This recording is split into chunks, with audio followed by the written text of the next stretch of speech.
Harold Jackson at the Suez Canal, where British, French, and Israeli forces have torn through Egypt, trying to seize back this very important canal that has been shut down by the Egyptians in response to certain actions taken by, I believe, America. The Israeli, British, and French forces tore through Egypt very easily and have caused massive destruction here. They took over the Suez Canal very easily, and the United States of America has not, surprisingly, come out in support of this event, leaving some to wonder if they're actually going to condemn this event. We'll try to get back to you with more reports soon. This is Harold Jackson signing out.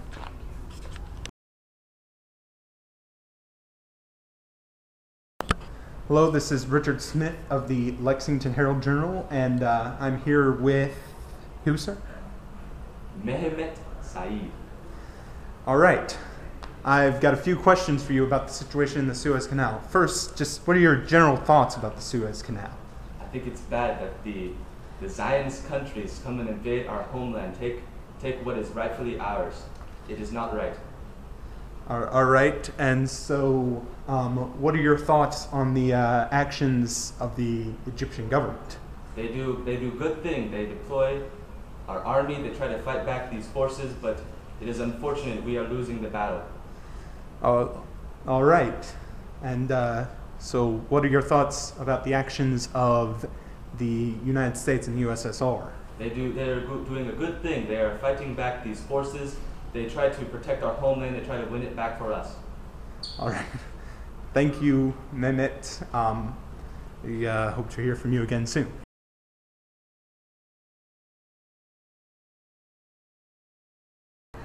All right. I am Jack Smith, Lexington Herald-Journal, here with Abraham Goldstein of Israel, and I have a few questions for him. First, what do you think of the situation in the Suez? I do not think it was very kind of the Egyptian people to seize control of our canal and take the land away from us. Okay. And so what do you think of the actions of your government? I think the Israeli government did the right thing by using the British and French help to try to seize back the Egyptian land and take the canal back. All right, and what do you think of the actions of the Americans in all this? I do not like the fact that the Americans and the Soviets tried to intercede and take the land and give it back to the Egyptians when it's rightfully ours. Okay, thank you for your time.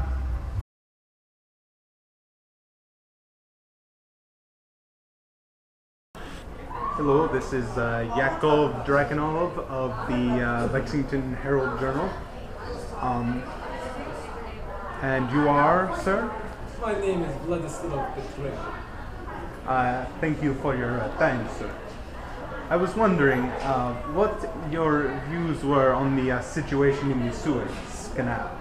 Oh, I think it is a terrible situation because lots of people getting hurt down there. But I think it is wonderful because my country, Soviet Russia, my country resolved awful situation for all the world, and we are the greatest nation on the face of the earth. So you are in opposition to what the British and the French and the Israeli coalition was doing? Yes, of course. It is not their land. It is not deserved to have it. And besides, my country resolved crisis, so it not matter. So would this mean you're in support of the U.S.'s involvement in United States? That is a nation of fools. Let me be honest. Nation of fools. We do not need their help. We resolve crisis by ourselves. We are Soviet Russia. We need no one's help. Yes, I'm not with the US. I thank you for your time, Alexei.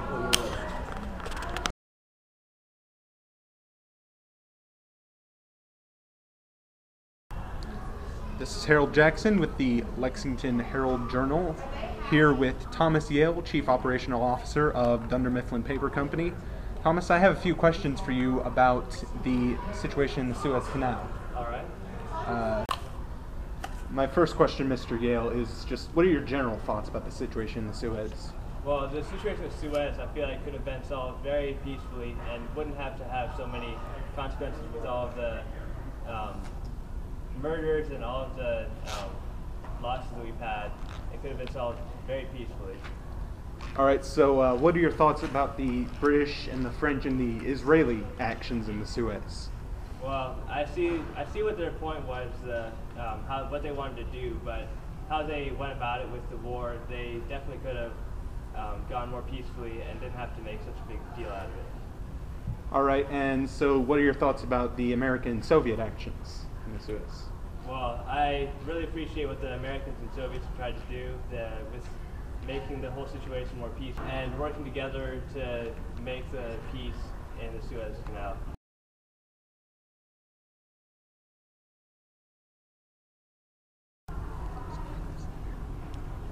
The Secretary of State, John Foster Dulles, will be making a short monologue followed by some questions.